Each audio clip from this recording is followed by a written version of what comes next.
Hi there. My name is Dr. Dave Schalow, and I'm going to basically be walking you through a series of short modules that I really hope are going to change your life. At least that's my objective.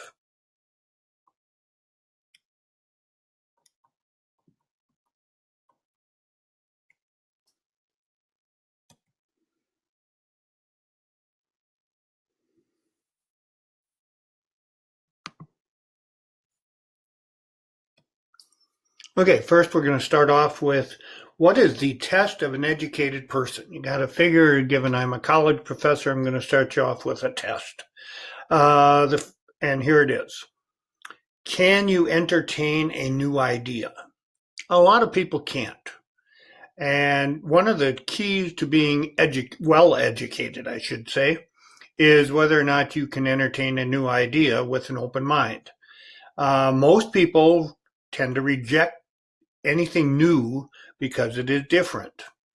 Educated people don't.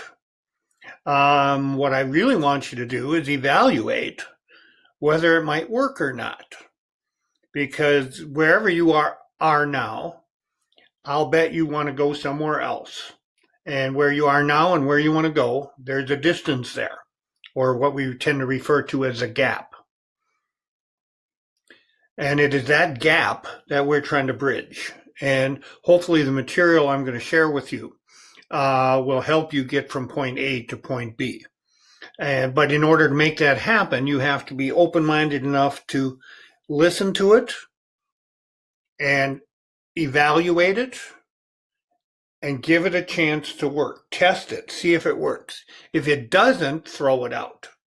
If it doesn't, throw it out. If it does, adopt a new method. Because wherever you are now, you really don't know what you don't know. Intelligence is not IQ. Lots of people think it is. Intelligence is not IQ. Intelligence is a way of acting, or as the quote shows there, education does not mean teaching people what they do not know. It means teaching them to behave as they do not behave. I always tell my classes that my job is not to teach them. And they always think that's odd, given I'm a professor. I consider, and always have, that my job is to motivate you to actually do what I'm telling you to do. It's not just telling you what to do.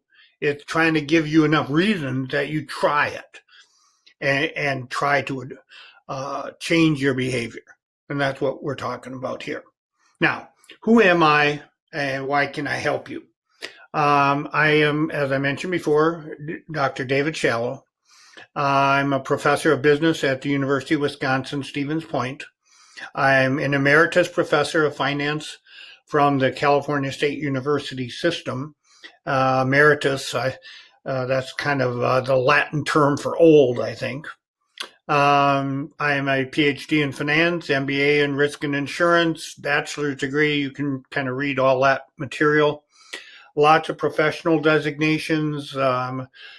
Chartered financial consultant, chartered financial analyst. I'm chartered all over the place.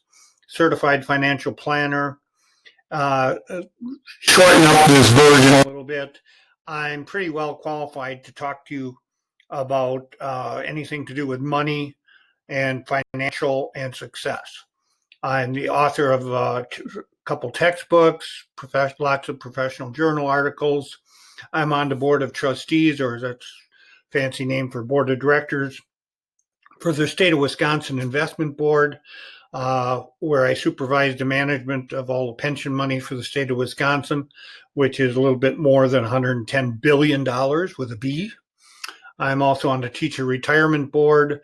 So not only do we manage the money, but the Teacher Retirement Board decides how much the retirees get every month, what their benefits are going to be. I'm another statewide board, tax shelter annuity board for the state of Wisconsin.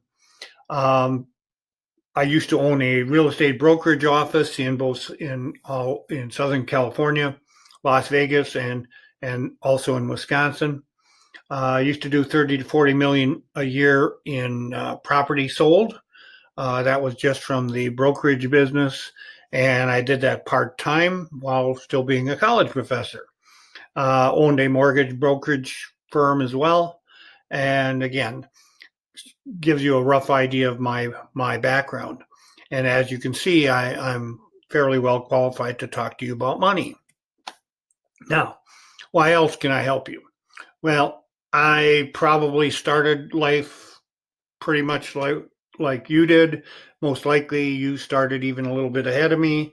I grew up in central Wisconsin, relatively poor because my dad, shortly after I was born, developed multiple sclerosis and was 100% paralyzed, which meant my mom had to stay home and take care of him. And again, this was before the days of welfare and all that sort of thing. We had no Social Security benefits either because he had been a farmer prior to his illness. And as a result, we had zip for money. And so that was sort of the foundation why I kind of got hooked on the idea that I wanted to have some of what I never had as a kid. Uh, I was sort of exposed. I went through kind of all the standard stuff everybody does growing up in school. But one of the things that I found or hit me that was a little different is relatively early. I was exposed to a fellow by the name of Earl Nightingale, who was a sort of a self help guru in the early stages. And he exposed me to some of the other classics of personal development, which I had never heard of before. Napoleon Hill, Think and Grow Rich, and that type of books, Richest Man in Babylon, How to Win Friends, Influence People, what I now consider to be the classics. Again, I went to school, started a career, graduated from college, started a career in the insurance business, did well, but really didn't like that. Decided, this was not kind of where I wanted to be. And so I decided to make a big change. That's when I decided to go back for a PhD and be able to be a college professor.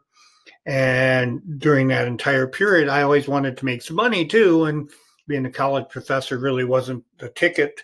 So I decided I would start a side hustle. This was before the term existed. Back when I did it, I always referred to it as Plan B, just in case my main thing didn't work out. I wanted something to fall back on.